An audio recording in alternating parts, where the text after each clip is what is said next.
আসসালামু আলাইকুম, কেমন আছেন সবাই? আশা করছি সবাই খুব ভালো আছেন। তো আমি গত ভিডিওতে বলেছিলাম যে আমি নিউ মার্কেট গিয়েছিলাম কিছু টুকটাক শপিং করার জন্য। যদিও সময় স্বল্পতার কারণে আমি শপিং এর কোনো ক্লিপই নিতে পারি নাই, এজন্য ভাবলাম যে আপনাদের সাথে শপিং হলের একটা ভিডিও শেয়ার করি। আমি তেমন কোনো কিছুই কিনি নাই, সাধারণ কিছু জিনিসপত্র কিনেছি, তারপরেও আপনাদের সাথে শেয়ার করলাম। এখানে আমার মেয়ের জন্য 4টা বই নিয়েছি। আর এগুলো হচ্ছে পাতিল রাখার ম্যাট, এখানে 6টা ছিল এক সেট।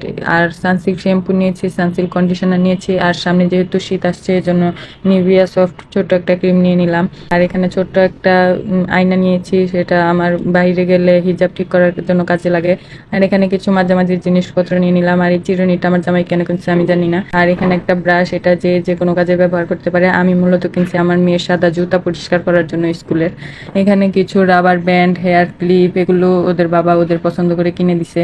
এখানে আমি অনেকগুলো হিজাব ক্লিপ নিয়ে নিয়েছি। আমার যেহেতু রেগুলার বাইরে যেতে হয়, মেয়েকে স্কুলে নিয়ে আসা যাওয়া করতে হয় এজন্য। আর আমার ছোট মেয়েটা এগুলো অনেকগুলো করে কিনে না রাখলে ও হারিয়ে ফেলে। আর এখানে 2টা হ্যান্ড টাওয়েল নিয়েছি, হ্যান্ড টাওয়েলগুলো দেখতে খুবই সুন্দর ছিল। আর এটা হচ্ছে আমার টি টেবিলের জন্য একটা চাদর নিয়েছিলাম। আর এখানে দুটো আমি কয়েলের স্ট্যান্ড বা বাটি যেটাই হোক সেটা নিয়েছি। একটা হচ্ছে আমার বাসার জন্য আর একটা হচ্ছে আমার শ্বশুর বাড়িতে নিয়ে যাবে।